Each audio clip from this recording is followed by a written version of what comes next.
merci de nous retrouver pour la revue de presse. Bonjour Liémé. Bonjour Renaud. Liémé, visage que vous connaissez maintenant, est rédacteur en chef de Radio Yopougon et c'est avec lui que nous décryptons les titres que nous retenons les mardis et jeudis dans ce numéro, dans cette version de la revue de presse. Liémé, on démarre tout de suite avec le président de la Confédération africaine de football qui était à Abidjan hier. Il est venu pour l'installation du bureau de la CAF en Côte d'Ivoire. Justement, Patrice Motsepe, qui séjourne donc en terre ivoirienne, a ouvert donc officiellement le bureau de la CAF. C'est cette maison-là qui va piloter donc toutes les actions relatives donc à l'organisation de la Coupe d'Afrique des Nations qui aura lieu dans notre pays dans seulement quelques mois. Ce sera donc en 2023. Hein. Les autorités ivoiriennes ont donné donc au patron de la CAF les assurances nécessaires pour traduire l'engagement de la Côte d'Ivoire à faire en sorte que la fête du ballon rond en Côte d'Ivoire soit un franc succès. Et Motsepe l'a dit. Tout est en œuvre, tout est en train d'être mis en œuvre pour que ce soit la meilleure CAN. La meilleure CAN de l'histoire donc de cette compétition prestigieuse. En le disant, il reprend les propos donc des autorités ivoiriennes avec en tête le chef de l'État qui s'est engagé à faire en sorte que la Côte d'Ivoire offre à l'Afrique et au monde entier l'occasion d'une très belle fête. Vous savez, c'est plus de 400 milliards investis en termes d'infrastructures par les autorités ivoiriennes. Faire en sorte donc que du point de vue sportif, mais en termes de réception hôteliers et d'infrastructures annexes, tout soit mis en œuvre pour que la CAF ait lieu. Donc, la Coupe d'Afrique des Nations ait lieu non seulement en Côte d'Ivoire, mais c'est la CAF qui supervise. Que ce soit véritablement l'occasion d'une belle fête. Vous savez que la Côte d'Ivoire aime tout ce bien faire les choses. Voilà, on l'a vu à l'occasion des Jeux de la francophonie. On aime également la fête en Côte d'Ivoire, à Abidjan surtout, et tout est en train d'être mis en œuvre pour donner donc l'occasion à l'Afrique et au monde entier l'occasion d'une très belle célébration. Beaucoup de choses avaient été dites avant la CAN au Cameroun. Vous savez, après les pics sur les réseaux sociaux entre la Côte d'Ivoire et le Cameroun, il ne faut pas oublier ces aspects-là. On va servir des erreurs que les autres ont fait. Servir des erreurs des autres. Pour rectifier le tir, corriger ce qui ne l'a pas encore été, pour que d'ici le mois de juin, en tout cas, tout soit réuni. Ceux qui ont en charge l'organisation, je veux dire que la construction de ces infrastructures, notamment l'Office national des sports, dirigé par Mme Yoda, a donné donc les assurances nécessaires le 31 décembre, une conférence de presse récemment. Qu'au plus tard, le 31 décembre, les infrastructures seront déjà disponibles pour dire à la CAF que la Côte d'Ivoire est dans une bonne dynamique. On a eu quelques moments d'hésitation, il ne faut pas se le cacher, quelques retards dans l'exécution des travaux. Ce qui nous a valu de déplacer certains matchs internationaux de la Côte d'Ivoire au Bénin, par exemple. Justement, il fallait donc mettre aux normes déjà la pelouse du stade olympique Alassane Ouattara, mais à côté de cela, le Félicia qui est en rénovation, d'autres stades Félix Houphouët-Boigny, vous voulez dire. Appelé communément Félicia. Stades à San Pedro, à Yamoussoukro, à Korogo, et d'autres infrastructures qui gravitent donc autour de l'organisation de cette compétition-là, qui sont en plein chantier. Les travaux avancent très bien et les assurances ont été données qu'au plus tard, le 31 décembre, les infrastructures seront livrées. En tout cas, le président de la Confédération africaine de football, le Sud-Africain Patrice Motsepe, a dit toute sa confiance en la Côte d'Ivoire, en tout cas dans le fait que la Côte d'Ivoire sera prête au niveau infrastructurel pour l'organisation de la CAN 2023 en Côte d'Ivoire, comme vous l'avez dit, dont ils veulent faire l'une des plus belles CAN jamais organisées. Il a inauguré en même temps le bureau de la CAF plutôt, à Abidjan. Bon, la CAF CAN, on s'y perd.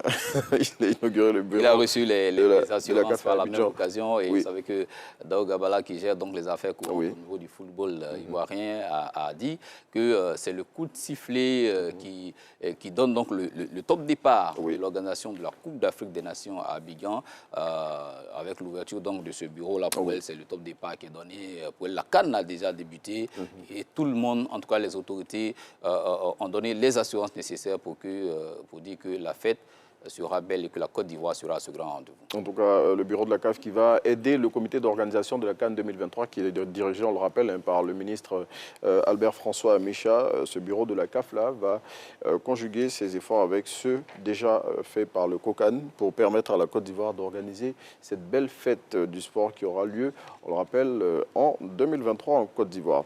Autre sujet, l'IME, celui-là, il est relatif à la lutte contre la vie chère et donc le ministre Souleymane Diarra Souba qui qui était en tournée dans quelques espaces de vente de produits de grande consommation à Abidjan, a dit qu'il n'y a pas de risque de pénurie sur les produits de grande consommation. Il rassure les populations ivoiriennes. Oui, c'est une bonne assurance qu'il donne. Vous savez que nous sommes dans le mois du Ramadan. C'est un mois qui donne aussi l'occasion à beaucoup de consommation de ces produits de première nécessité. C'est vrai que c'est un mois de pénitence, mais le soir, la rupture, il faut que ces produits-là soient disponibles sur le marché. Le ministre est allé donc faire un tour dans différentes communes, notamment à Treichville et à Makori. Oui. J'ai l'habitude de dire que c'est bien de prendre des mesures, mais l'application de ces mesures-là aussi, c'est... Il faut suivre l'application de ces mesures. Donc l'application de ces mesures. Et c'est ce que le ministre Souleymane Diarra a fait donc, en effectuant donc, cette tournée-là sur le terrain. Il avait à ses côtés Dr Bakoné du Comité national de lutte contre la vie chère. Qui, avec un compagnon du ministre, est allé donc se rendre compte de l'effectivité, de la présence effective de ces produits-là sur le marché, de l'approvisionnement des marchés, mais du respect également des différents prix. Ils nous ont fait le tour aussi de quelques pâtisseries. Vous savez que récemment, le gouvernement a pris une mesure sur la réduction du poids de la baguette de pain. Mais le gouvernement attache du prix aussi au respect de ces prix qui sont indiqués. Et ce respect-là doit être l'affaire des boulangers et pâtissiers. Mais les consommateurs, eux aussi, ont leur part de responsabilité. Généralement, on a tendance à être résigné au sein des communautés. Non. C'est le consommateur qui doit tirer la sonnette d'alarme pour dire que dans telle ou telle commune ou encore sur tel marché, les prix indiqués ne sont pas respectés parce que le ministère ne peut pas être en même temps sur tous les marchés. Mais nous aussi, en tant que consommateurs, si nous constatons que les prix ne sont pas respectés, il faut qu'on puisse donc attirer l'attention de l'autorité. En tout cas, l'autorité qui a pris son bâton de pèlerin et qui fait le tour d'espaces commerciaux pour s'assurer que les prix sont déjà respectés. Et pour rassurer aussi les populations, le ministre Souleymane Diarra donc, qui indique qu'il n'y a pas de risque de pénurie de produits de grande consommation, chose qui est faite bien évidemment pour rassurer les populations qui sont en ce moment avec l'augmentation des prix qu'il y a eu récemment, en tout cas la spéculation, parce qu'il n'y avait pas de véritable augmentation selon les autorités ivoiriennes, c'était de la spéculation qui était faite par certains commerçants. Autre sujet, celui-là aussi qui intéresse véritablement les populations, on l'imagine, c'est la fin du statut de réfugiés pour les Ivoiriens qui sont en dehors de la Côte d'Ivoire, ceux qui étaient à l'occasion de la crise, sinon des différentes crises qu'il y avait eu dans notre pays, qui étaient allés dans d'autres pays. Eh bien, le HCR a annoncé que c'est fini. Il n'y a plus de raison que les Ivoiriens soient en dehors de la Côte d'Ivoire pour motif de crise. Donc, voilà, ils doivent rentrer dans leur pays. Oui, cela avait été acté le 7 octobre à Genève lors de la 72e session annuelle du comité exécutif du HCR. Cette disposition entre en vigueur à partir du 30 juin 2022. Si vous êtes hors du pays et que vous êtes ivoirien, vous ne bénéficiez plus du statut de réfugié pour motif. Les raisons qui avaient conduit donc nos compatriotes à quitter le pays, ces raisons-là n'existent plus. Vous savez que la Côte d'Ivoire a connu deux guerres civiles, notamment entre 2002 et 2007, et puis entre 2010 et 2011. Ces différents conflits-là ont amené plusieurs milliers d'Ivoiriens à quitter le pays. Plusieurs se sont réfugiés dans la sous-région, notamment au Ghana, au Togo, au Bénin. Certains se sont retrouvés en Mauritanie, d'autres en Europe. Et depuis quelques années maintenant, on note quand même une paix, voilà, une paix dans le pays. Le HCR a jugé donc que les motifs qui les avaient conduits donc hors du pays n'existent plus, même si à l'occasion de l'élection présidentielle de 2020, certains Ivoiriens, voilà, plus de 34 000 Ivoiriens avaient aussi déjà fui le pays. La psychose les avait conduits donc à fuir le pays. Aujourd'hui, ces experts-là, après avoir étudié la situation sociopolitique... Oui, au regard de ce qu'on observe au pays aussi, voilà, il n'y a plus de raison.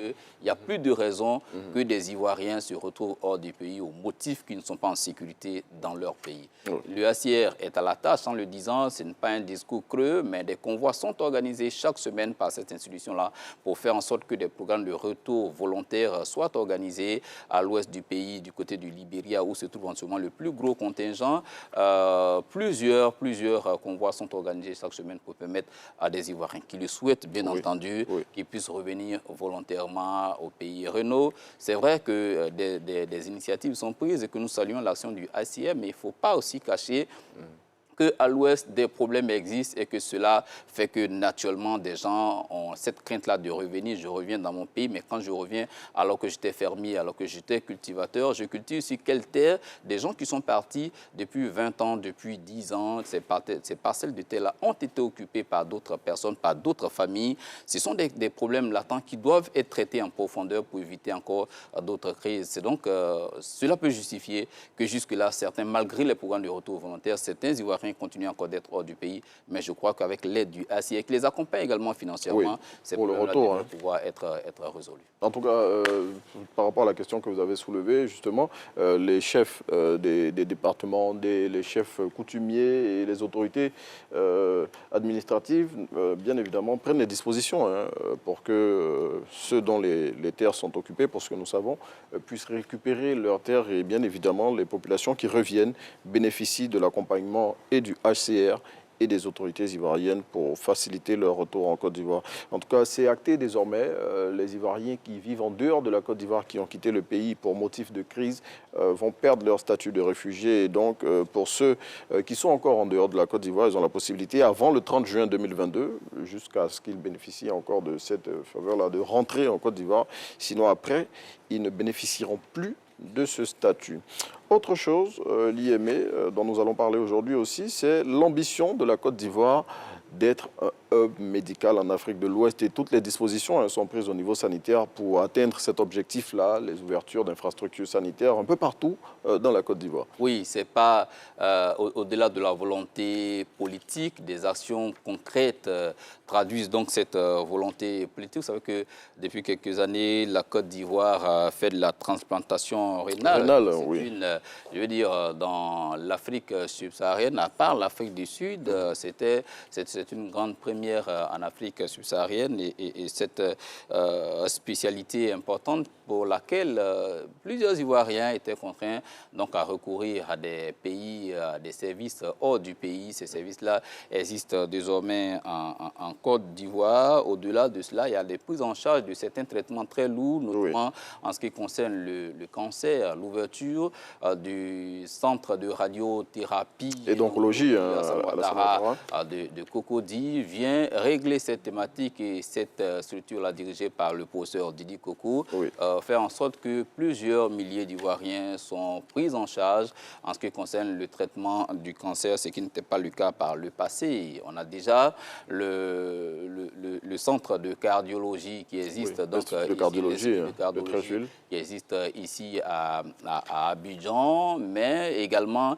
l'ouverture prochaine d'un institut de cardiologie à Bouaké. Et d'un autre centre de radiologie et d'oncologie aussi, à Grand Bassam.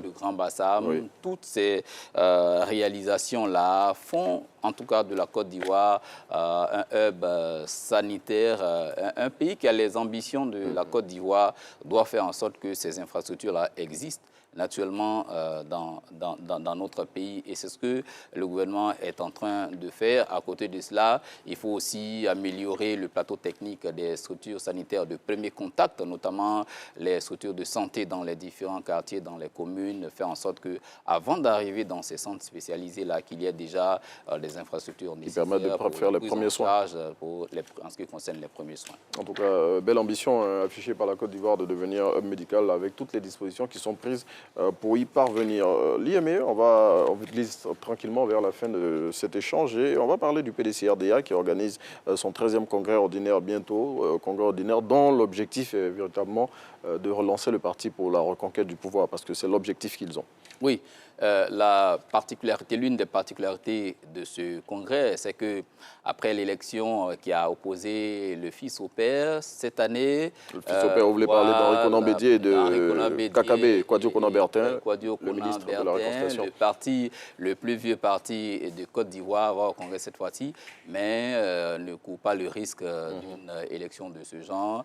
Le président Henri Konan Bédié est le seul candidat en lice. Le seul candidat, je dis, auréolé par cette grande longévité à la tête du parti. Je pense qu'il est en train de faire, il fait l'unanimité au sein de ce parti.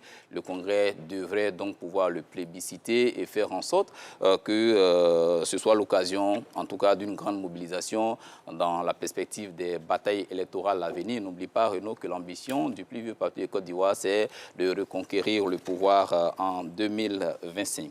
En tout cas, le nouveau réveil qui indique que toutes les conditions sont réunies pour que Henri Konan Bédié, qui est le seul candidat en liste, soit plébiscité. Et puis on referme avec l'expression selon laquelle le PDCI-RDA se berce d'illusions quand il parle de reconquérir le nord de la Côte d'Ivoire et surtout revenir au pouvoir d'État. Oui, il s'appuie sur les chiffres officiels. Dans le nord de la Côte d'Ivoire, tous les postes électoraux sont occupés par le RHDP. Encore, que ce soit des députés, des maires, sont raflés donc par le parti au pouvoir. À part l'exception d'Abakala, voilà, où le ministre Jean-Louis Billon est... Justement, le RHDP peut être fier d'avoir pour bastion le nord de la Côte d'Ivoire. Mais la configuration actuelle du pays, il faut comprendre que pour gagner les élections présidentielles en Côte d'Ivoire, ce n'est pas en s'appuyant sur un seul bastion. La Côte d'Ivoire, les fils de la Côte d'Ivoire se retrouvent au nord, au sud, au centre et à l'est. Il faut donc conquérir le cœur de l'ensemble des Ivoiriens pour espérer donc que ça soit en même dans temps, le côté présidentiel. C'est de bonne guerre. Chaque parti politique milite pour sa chapelle et voilà, il tire le drap de son côté. N'oublie pas, Renaud, que le Lépin, qui était un bastion très fort du FPI, aujourd'hui, le RHDP est solidement installé dans le Lépin. Tout est possible en politique. Bon, en tout cas, on espère que tout ça va se passer sportivement parce que tout l'espoir qu'on a pour la Côte d'Ivoire, c'est la paix et qui doit gouverner pendant toutes ces échéances électorales. Merci de nous avoir suivis. Liamé, merci. Merci. Liamé, je rappelle, rédacteur en chef de Radio Yopougon. Merci de nous avoir suivis. On vous laisse en compagnie de Thierry Angeval pour la suite de Matin Bonheur. Merci beaucoup à Renaud. Belle cravate. Je vous en prie. J'aime bien la couleur. En tout cas, c'est un bel agencement. Ah, merci. Ouais. Merci à Liamé. Merci, merci Angeval. Ouais, on se retrouve aussi. Comment? Super sapé, là. Ben oui, quand même, c'est du bleu présidentiel. On se retrouve dans le coin? Hein? D'accord, tout à l'heure. De quel coin ici? De quel coin ici? Vous me faites des infidélités tous les deux. Oh, on va t'y emmener. On va finir par l'associer. Et c'est clair. En tout cas, merci beaucoup à l'IME. On salue tous nos confrères de Radio Yopougon. Voilà, merci d'être en notre compagnie. Portez-vous bien. Allez, nous allons maintenant...